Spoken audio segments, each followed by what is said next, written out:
March 3rd, 2025.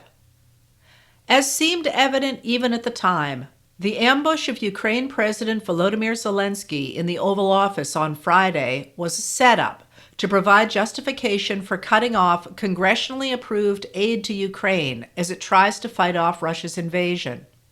That impoundment of funds Congress has determined should go to Ukraine is illegal under the terms of the 1974 Impoundment Control Act, and it is unconstitutional because the Constitution gives to Congress, not to the President, the power to set government spending and to make laws. The President's job is to take care that the laws be faithfully executed. It was for a similar impoundment of congressionally appropriated funds for Ukraine, holding them back until Zelensky agreed to tilt the 2020 election by smearing Joe Biden, that the House of Representatives impeached Trump in 2019. It is not hard to imagine that Trump chose to repeat that performance in public this time as a demonstration of his determination to act as he wishes, regardless of laws and Constitution. On Sunday, Nicholas Enrich, the acting assistant administrator for global health at the United States Agency for International Development, or USAID, released a series of memos he and other senior career officials had written, recording in detail how the cuts to life-saving humanitarian assistance at the agency will lead to preventable death and make the U.S. less safe. The cuts will no doubt result in preventable death, destabilization, and threats to national security on a massive scale, one memo read. Enrich estimated that without USAID intervention, more than 16 million pregnant women and more than 11 million newborns would not get medical care. More than 14 million children would not get care for pneumonia and diarrhea, among the top causes of preventable deaths for children under the age of 5. 200,000 children would be paralyzed with polio, and 1 million children would not be treated for severe acute malnutrition.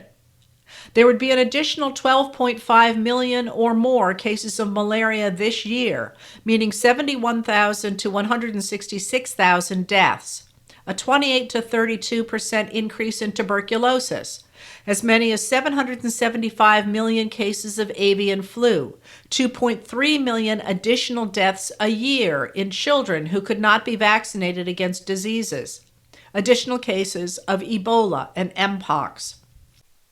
The higher rates of illness will take a toll on economic development in developing countries, and both the diseases and the economic stagnation will spill over into the United States. Although Secretary of State Marco Rubio promised to create a system for waivers to protect that life-saving aid, the cuts appear random, and the system for reversing them remains unworkable. The programs remain shuttered. Enrich blamed political leadership at USAID, the Department of State, and the Department of Government Efficiency, who have created and continue to create intentional and/or unintentional obstacles that have wholly prevented implementation. On Sunday, Enrich sent another memo to staff, thanking them for their work and telling them he had been placed on administrative leave, effective immediately.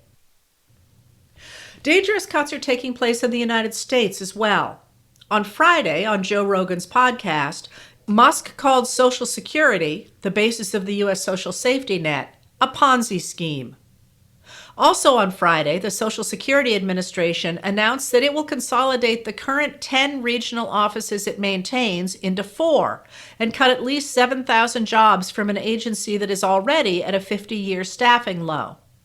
Eric Wagner of Government Executive reported that billionaire Elon Musk's Department of Government Efficiency, or DOGE, team had canceled the leases for 45 of the agency's field offices and is urging employees to quit. The acting commissioner of the agency, Leland Dudek, a mid-level staffer who got his post after sharing sensitive information with DOGE, blamed former President Joe Biden for the cuts. In contrast, Senator Ron Wyden, a Democrat of Oregon, pointed out that the system currently delivers 99.7% of retirement benefits accurately and on time. He warned that the administration is hollowing it out and when it can no longer function, Republicans will say it needs the private sector to take it over. He called the cuts a prelude to privatization.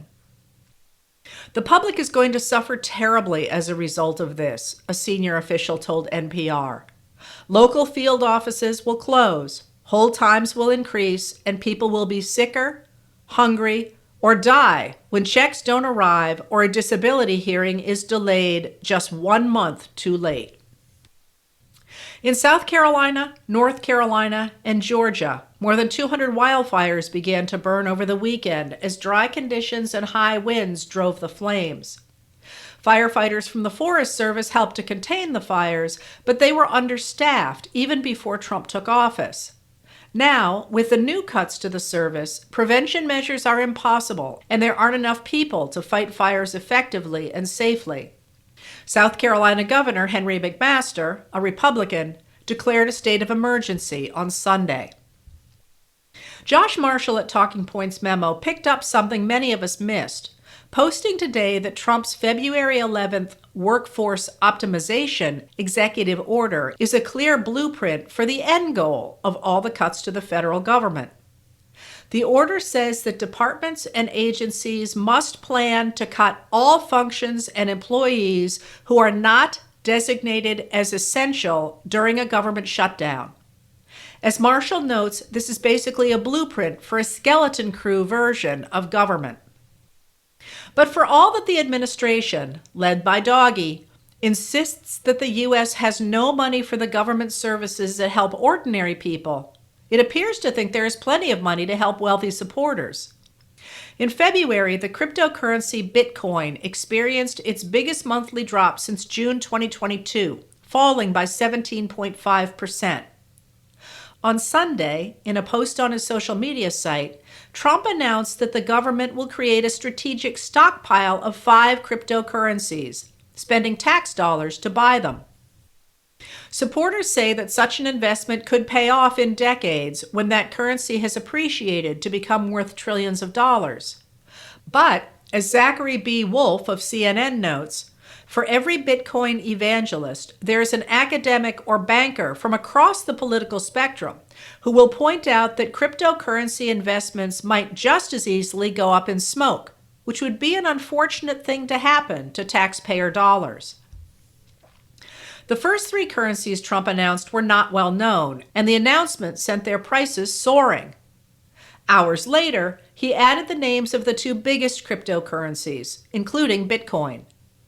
After the initial surges, by Monday, prices for the currencies had fallen roughly back to where they had been before the announcement, making the announcement look like a pump-and-dump scheme.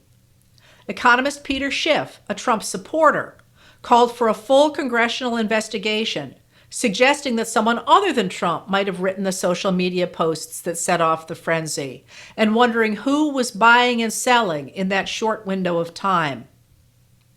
Also on Sunday, the administration announced it would stop enforcing anti-money laundering laws that were put in place over Trump's veto in 2021 at the end of his first term and required shell companies to identify the people who own or control them.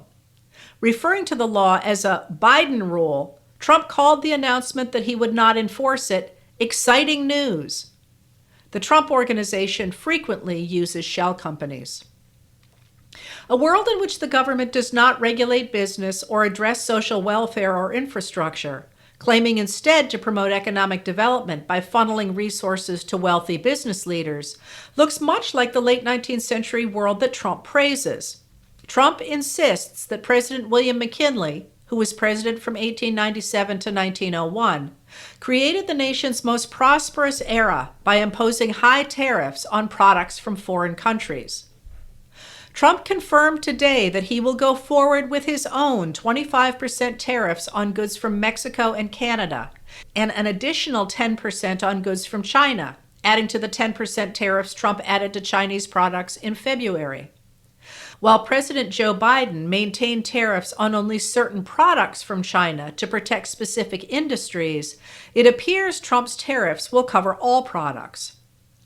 Prime Minister Justin Trudeau of Canada called the tariffs unjustified and announced that Canada will put retaliatory tariffs on $20.8 billion worth of U.S. products made primarily in Republican-dominated states, including spirits, beer, wine, cosmetics, appliances, orange juice, peanut butter, clothing, footwear, and paper. A second set of tariffs in a few weeks will target about $90 billion worth of products, including cars and trucks, electrical vehicles, products made of steel and aluminum, fruits and vegetables, beef, pork, and dairy products. Mexico's President, Claudia Sheinbaum, did not provide details of what her country would do, but told reporters today, "We have a plan B, C, D." Chinese officials say that China, too, will impose retaliatory tariffs, singling out agricultural products and placing tariffs of 15% on corn and 10% on soybeans. It also says it will restrict exports to 15 U.S. companies. The tariffs in place in the U.S. at the end of the 19th century were less important for the explosive growth of the economy in that era than the flood of foreign capital into private businesses, railroad, mining, cattle, department stores, and finance. By the end of the century, investing in America was such a busy trade that the London Stock Exchange had a separate section for American railroad transactions alone. And the economic growth of the country did not help everyone equally. While industrialists like Cornelius Vanderbilt II could build 70-room summer homes in Newport, Rhode Island, the workers, whose labor kept the mines and factories producing, toiled 14 to 16 hours a day in dangerous conditions for little money, with no workman's compensation or disability insurance if they were injured. The era has become known as the Gilded Age, dominated by so-called robber barons. Today, the stock market dropped dramatically upon news that Trump intended to go through with his tariffs. The Dow Jones Industrial Average dropped 650 points, down 1.48%. The S&P fell 1.76%, and the NASDAQ Composite, which focuses on technology stocks, fell 2.64%. Meanwhile, shares of European defense companies jumped to record highs as Europe moves to replace the U.S. support for Ukraine. Also today, the Federal Reserve Bank of Atlanta forecast a dramatic contraction in the economy in the first quarter of 2025. Evaluating current data according to a mathematical model, it moved from an expected 2.9% growth in gross domestic product at the end of January to negative 2.8% today. That's just a prediction, and there is still room for those numbers to turn around, but they might help to explain why Commerce Secretary Howard Lutnick is talking about changing the way the U.S. calculates economic growth.